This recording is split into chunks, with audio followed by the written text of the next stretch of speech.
Cześć, witam Was na kanale Captain Chocolate Cake. Dziękuję Wam za wszystkie pozytywne wiadomości, które wysłaliście do Guinnessa i do mnie. Jak widzicie, Guinness pływa już w dużym akwarium, ale od tamtego czasu dosyć sporo się działo, więc chciałabym Wam powiedzieć wszystko chronologicznie.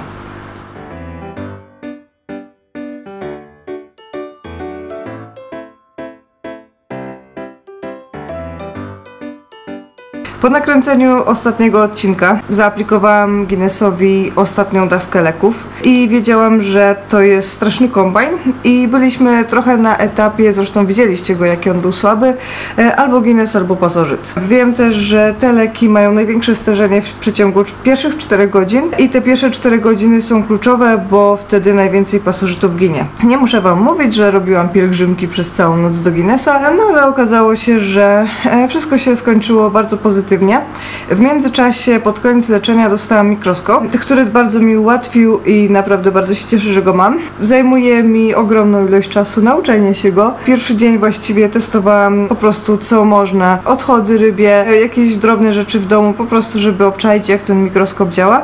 Potem przetestowałam całe główne akwarium i na końcu Guinnessa. Nic ciekawego nie znalazłam. Oczywiście inaczej jest przeglądać, jak to się robi w internecie i uczyć się pasożytów, jak wyglądają pod mikroskopem, a zupełnie inaczej jest robić to w praktyce. Praktyka taka, nauczenie się tego robić to szybko i sprawnie wymaga wprawy i ja codziennie, czy tam co jakiś czas dosyć często testuję różne rzeczy, żeby po prostu nabyć wprawę. Samo złapanie ryby i pobranie próbki wymaga właśnie nauczenia się tego i jak najwięcej praktyki. Potem jak okazało się, że na ciele Guinnessa, czy w śluzie, ani w odchodach nie znalazłam nic niepokojącego i po regeneracji, bo po tym leczeniu dostał jeszcze Esha Optima, a potem dostał Wugl. No i potem stwierdziłam, że nie wiedziałam właściwie, czy on jest bardziej smutny, czy on jest dalej trochę przymulony, ale mówię, no skoro jest czysty, no to powinien iść do dużego akwarium. I jak go wkładałam tak ręką, to on po prostu tak jakby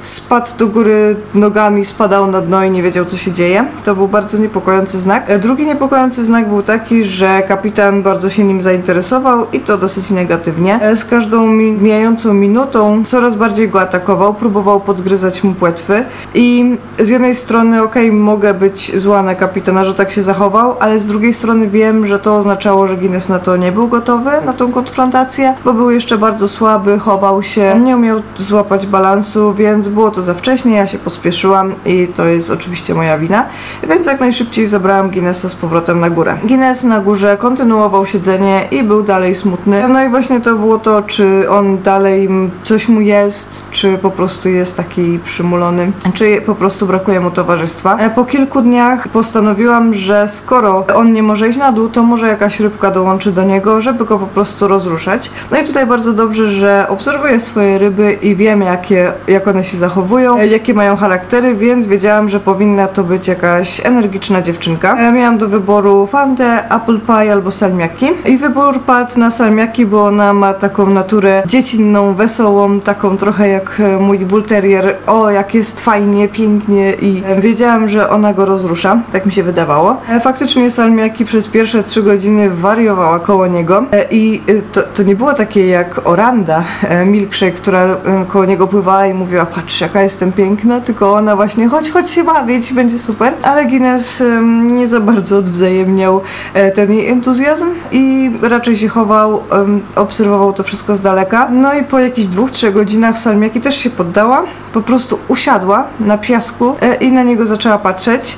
I to był taki moment, kiedy pomyślałam, że to chyba jednak nie jest to. Guinness jeszcze na to nie jest gotowy i może powinnam sobie dać spokój, a też szkoda mi było salmiaki, że właśnie tak zareagowała. Po dłuższej chwili, kiedy ona nie zaczęła się ruszać, stwierdziłam, że nie, no to nie ma sensu i salmiaki wróciła tutaj na dół. Znowu minął jakiś tydzień, kiedy intensywnie myślałam, co zrobić i jak pomóc Guinnessowi, nie narażając przy tym swoich innych rybek, i natrafiła się okazja, że znalazłam ogłoszenie, właściwie to ogłoszenie widziałam od dłuższego czasu. Tutaj jakaś pani u mnie w mieście miała do wydania, początkowo na ogłoszeniu były 2 rybki, potem tylko 1.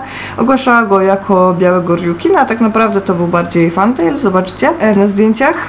No i mówię, że no może to jest akurat to, że potrzebuję jakiejś rybki, która po prostu będzie z nim sobie mieszkała w tym akwarium. Bo jeszcze też ogólnie z Guinnessem jest taki problem, że nawet w tym małym akwarium, gdzie już zminimalizowałam wszystkie prądy, on po prostu w te swoje żagle, czyli ogromne płetwy, łapał prąd, znosiło go strasznie i to też właśnie ciągle wyglądał, jakby coś go tam swędziało. On próbował się ratować przed tym prądem i tak właśnie otrzepywał się dziwnie, więc bałam się też, że on w dużym akwarium, gdzie ten prąd jest większy, no na 2 duże filtry on działa, więc nie wiedziałam. Dlatego postanowiłam dać szansę tej małej rybce, pojechałam po niego. On mieszkał sam w akwarium, wyglądał bardzo zdrowo. Oczywiście najpierw przetestowałam jego wodę, nie była zbyt najlepsza, ale za to przetestowałam go też pod mikroskopem i nic ciekawego znowu nie znalazłam, więc odważyłam się go wpuścić do Guinnessa. Przez pierwsze 20 minut świetnie się dogadywali, wydawało mi się, że będzie ok.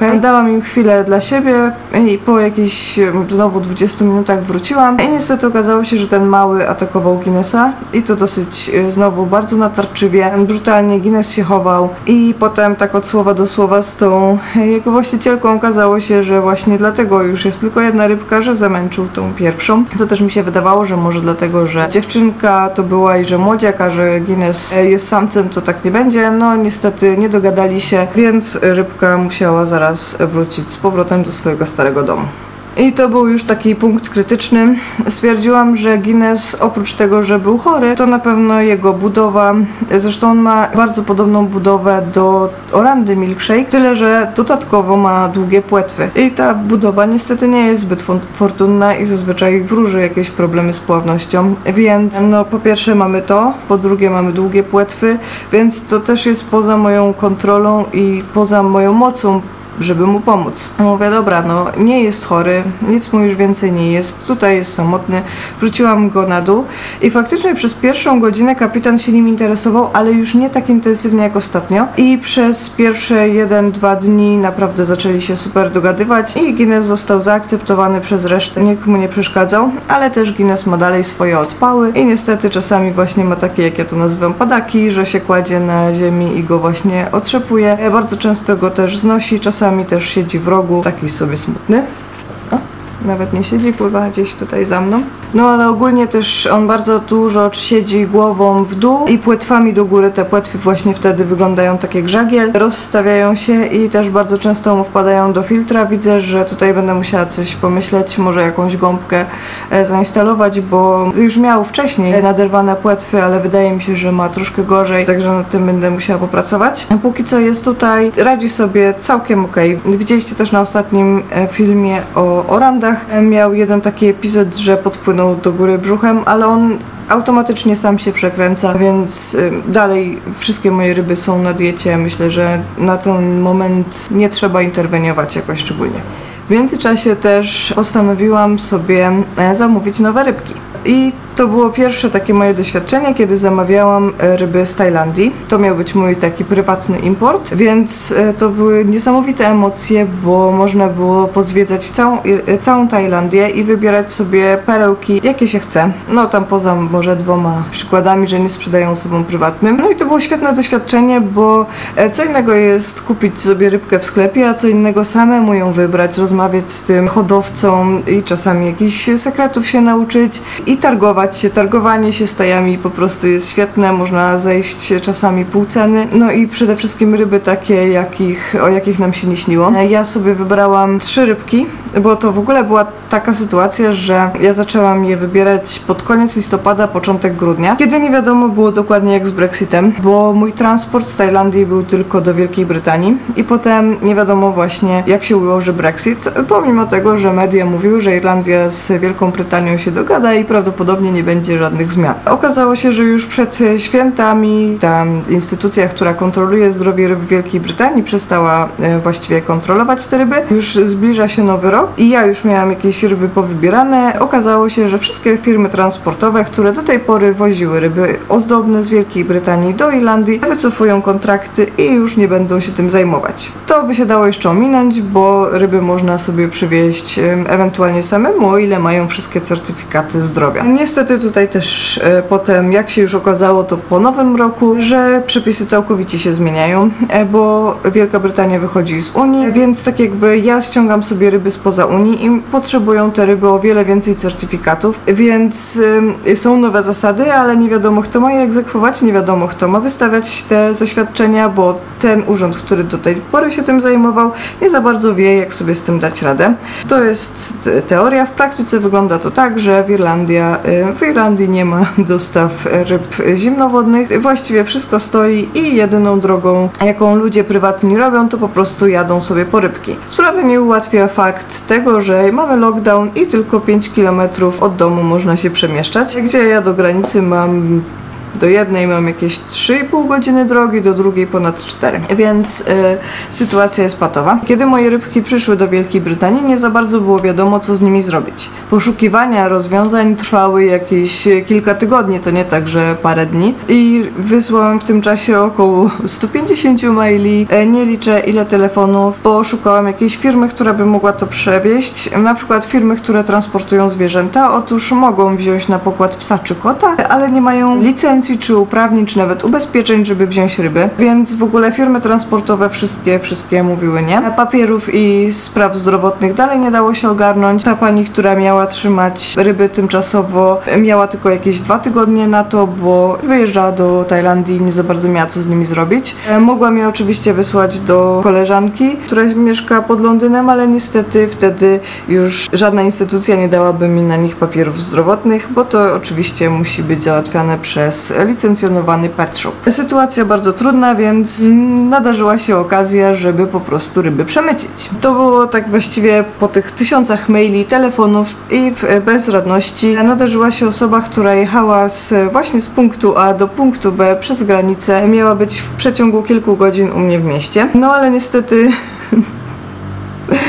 niestety sprawa się rypła, bo oczywiście nie można było powiedzieć, że w pudełku są ryby, gdyż na pewno ta osoba nie zgodziłaby się ich przetransportować, ale na nasze szczęście i nieszczęście ryby zaczęły chlapać ogonami, więc pan kierowca się zorientował, no i kazał zabrać te ryby i tym właśnie sposobem zakończył moją jedyną szansę na to, żeby je przetransportować tutaj. Tak, wiem, to było głupie, ale no tonący brzytwy się chwyta. No i w końcu potem okazało się, że niestety moja wyczekiwana ranchu Metallic Green z pięknymi smoczymi łuskami niestety nie przeżyła. To już był cios, no bo też uważam, że zabrakło jej interwencji medycznej, a za 2 dni, kiedy był obmyślany plan, co dalej zrobić, się okazało, że moja ogromna, wielka naprawdę 6 cali bez ogona miała. Yuan Bao też niestety nie przeżyła, więc została tylko jedna rybka. No i ona na szczęście trafiła do mojej koleżanki Ewy, która teraz nad nią sprawuje opiekę i w końcu leczy, znalazła bardzo dużo pasożytów i leczy ją, więc mam nadzieję, że ją wyciągnie i będzie jej służyć albo znajdzie jej dobry dom. No i tak właśnie wygląda moje szczęście i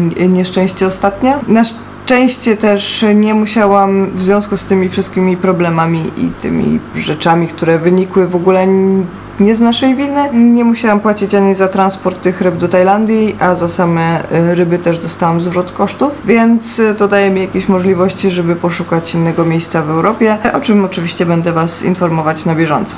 Teraz Guinnessik właśnie jest w swojej ulubionej pozycji, czyli głowa w dół, pupa do góry i siedzi tak w rogu. Jest też bardzo późno i dlatego te ryby są takie trochę ospałe. To tyle na dzisiaj. Taki szybki update, co się u nas ostatnio działo. No i zapraszam na następny odcinek.